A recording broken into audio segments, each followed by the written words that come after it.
Сәлем достар, менің каналыма қош келдіңіздер. Бүгін сіздермен ішек қарыннан жасалатын кешкі астың рецептімен бөліспекпін. Келесі рецепттерді менің каналымнан жіберіп алмас үшін осы видеоға лайк басып, каналға тіркеліп, қоңыраушаны басуды ұмытпаңыздар. Достар, бұл тағамды әзірлеу үшін бізге әрине ішек қарын керек. Ішек қарынды мен алдын ала 2 сағаттай қайнатып пісіріп алдым. Одан кейін көкөністер бізге картоп, сәбіз, пияз, лавр жапырағы, тәтті бұрыш және қызанақ қажет болады. Алдын ала піскен ішек қарынды осылай ұзынша етіп тураймыз. Келесіде рецепттерді бірінші болып көру үшін осы видеоға лайк басып, каналға тіркеліп, қоңыраушаны басуды ұмытпаңыздар және видеоны соңына дейін көруге шақырамын. Достар, сіздер де міндетті түрде осы тағамды жасап көріңіздер, өте дәмді болады. Келесі кезекте көкөністерді турауға кірісеміз. Ең бірінші 2 сәбізді осылай ұзынша етіп турап аламыз.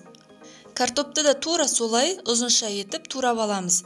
Одан кейін тәтті бұрышымызды және қызанақтарымызды турап аламыз. Тәтті бұрышты осылай ірілеу етіп тураған дұрыс. Келесі кезекте қазанға сұйық майды құйып, кез келген сұйық майды қолдануға болады. Пиязымызды салып, жақсылап қуырып, пияз қуырылғаннан кейін осылай ішек қарындарды салып, тұз салып, қара бұрыш салып, жақсылап қуырамыз. Қуырылуға 15-20 минут қалдыру керек.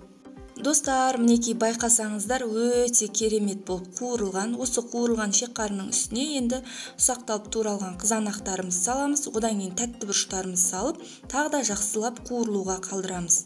Ішек қарындарымыз жақсылап қуырылып болғаннан кейін сәбізді салып, тағы да қуыруға қалдырамыз. Сәбізді салғаннан кейін 5 минуттай қуырып алған дұрыс. Сәбізіміз жақсылап қуырылып болғаннан кейін ұзынша етіп туралған картоптарымызды салып, жақсылап араластырамыз. 2-3 минутқа картопты да қуырып аламыз. Картоптарымыз қуырылып болғаннан кейін 3-4 лавр жапырағын салып, тағы да жақсылап араластырамыз. Бұл тағамның барлық құрамы салынып болғаннан кейін 2 кесе қайнап тұрған су құйып, 20 минутқа қақпағын жауып, қайнауға қалдырамыз. Жақсы қайнағаннан кейін газды ақырынға қоямыз. 20 минутта біздің кешкі асымыз дайын болады. Сіздер де осылай ішек қарыннан осындай кешкі ас әзірлеп көріңіздер. Өте дәмді болады және аз ғана уақыттың ішінде дайындап алуға болады. Міндетті түрде алдын ала ішек қарынды қайнатып алған дұрыс. Келесі рецепттерді менің каналымнан ең бірінші болып көру үшін осы видеоға лайк басып, каналға тіркеліп, қоңыраушаны басуды ұмытпаңыздар. Видеоның астына өздеріңіз ішек қарыннан қандай тағам әзірлейсіздер, соны жазуларыңызды сұраймын.